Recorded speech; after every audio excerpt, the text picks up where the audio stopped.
भिक्षाफेरी आणि दासनवमी उत्सव असे मोठे उत्सव साजरे झाले.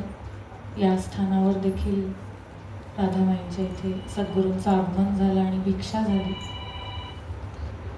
आज ही ओंकाराची साधना आणि ओंकार ध्यान साधनेचंच महत्त्व असा विषय ताईंनी इथे दिला आहे. प्रत्येकजण आपापल्या अभ्यासानुसार शोधानुसार नक्कीच त्याचा वेगळा अर्थ शोधून काढू शकतो. आपण शोधावं हीच परमेश्वराची इच्छा आहे. आपण काय शोधतो, आपल्याला काय शोधावंसं वाटतं? तर पहिल्यांदा आपण सकाळी उठल्यावर काय शोधतो? चहा साखरेचे डबे. मग काय शोधतो? तर भाजी कुठली करायची.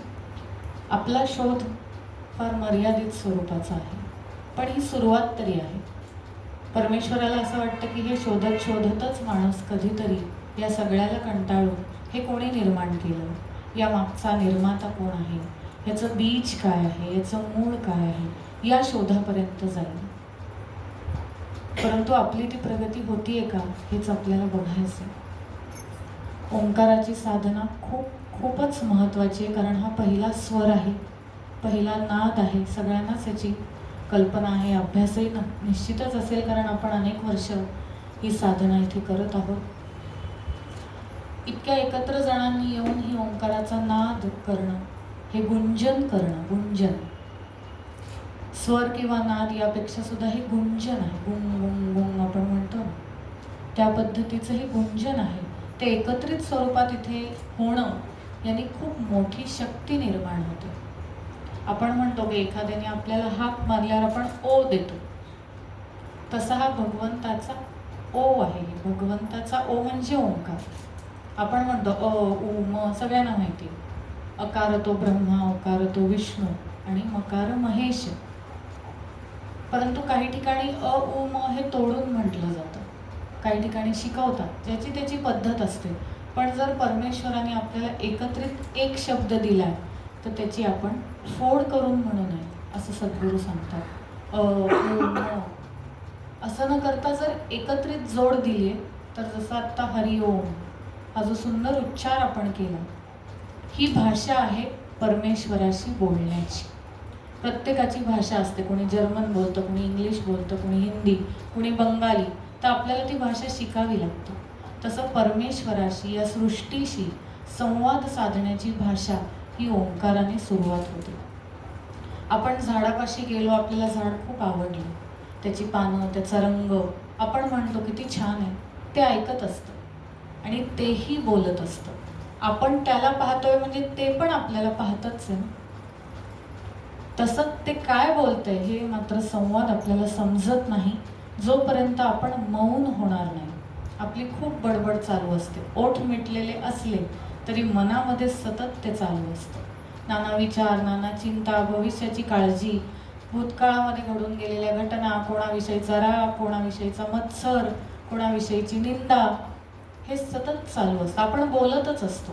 बघा विचार करून. आपण मौन म्हणजे नुसते ओठ मिटणं नाही.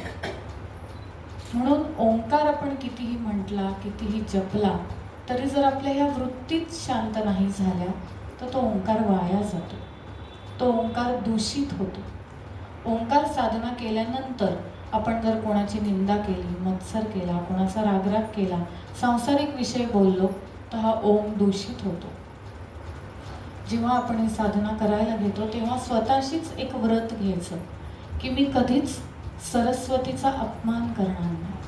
आज आपल्याला सगळ्यांना ही सरस्वती देणगी मिळाली आहे मोफत. काहीही बोलू शकतो, कितीही हजार वेळेला ओम, हजार वेळेला अ ब क ड, हे 12 खडे, खडी नाही, हे खडे. हे काही एका वेळात सांगायचं नाही, त्यांनाही आपल्याशी संवाद साधायचा आहे. परंतु जसं प्राण्यांना, कावळ्यांना, चिमण्यांना एक एकच शब्द दिला, एकच खडा मिळाला, मनुष्याला 12 खडे मिळाले आणि त्याचा प्रमुख, त्याचा राजा हा ओम आहे. म्हणून ओंकार साधना मी करणार आहे तर माझी वाणी त्या ओमनी पवित्र होणार आहे. माझ्या वृत्ती, माझं मन, माझे विचार पवित्र जर होणार आहेत, जर तो ओम ही जबाबदारी घेतोय मला शुद्ध करायची, तर त्यानंतर माझी पण ही जबाबदारी आहे की मी त्या ओमचं पावित्र्य राखेन. मी सरस्वतीला अपमानित करणार नाही. ती केव्हा अपमानित होते? जेव्हा तुम्ही दुसऱ्याविषयी वाईट विचार करता, निंदा करता, राग करता, जेलसी. आजकाल हे तर खूप झालेलं आहे. तो माझ्यापेक्षा मोठा, तो पुढे चालला. हा सगळ्या त्या ओंकार साधनेचा अपमान आहे. सत्य कडूच असतं, औषध कडूच असतं, पण त्यांनीच बरे होणार आहे आपण. म्हणून ओमची साधना केल्यानंतर आपलं वर्तन काय आहे हे खूप, म्हणजे ह्यावर परमेश्वराचं लक्ष. आपल्याला असं वाटेल मी 1 तास साधना केली, मी परमेश्वराशी कनेक्ट झालो, बरोबरच आहे. पण त्या ओमचा परिणाम, औषध घेतल्यानंतर दूध प्यायल्यावर गोरेपणा आला का, हे तर आपण बघतोच ना. तसं ओम साधना, कुठलीही मंत्र साधना केल्यावर त्याचा आपल्यावर काय परिणाम झाला वागण्यामध्ये, हे जास्त महत्त्वाचं आहे.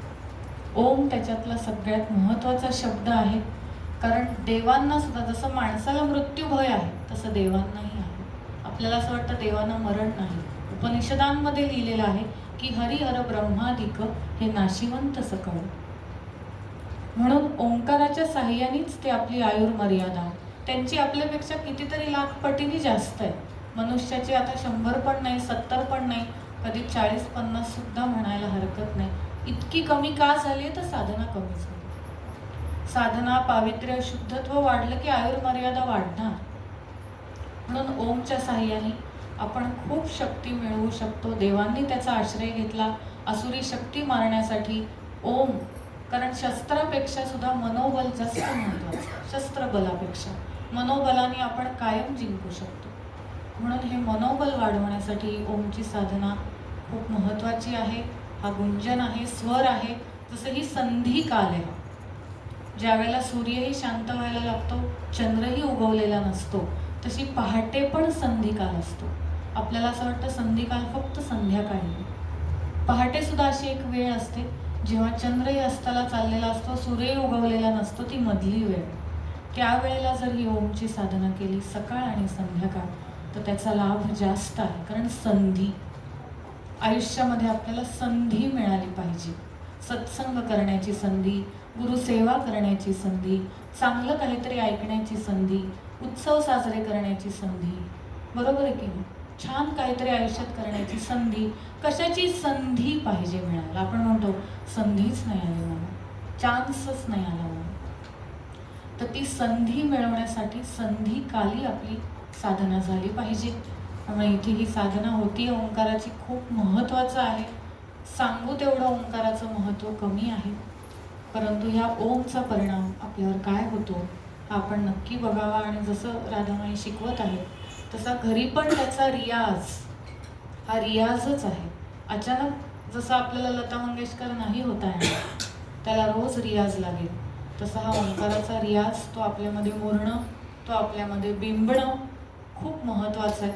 जसं गजानन महाराजांचं वर्णन होतं, समाधीनंतर महाराज अनेकांना दर्शन द्यायला आले, त्यावेळेला ते संन्यासी रूपामध्ये आले. आणि त्यावेळेला वर्णन असं आहे की ओंकाराचा सदा जप त्यांच्या मुखामध्ये सुरू होता.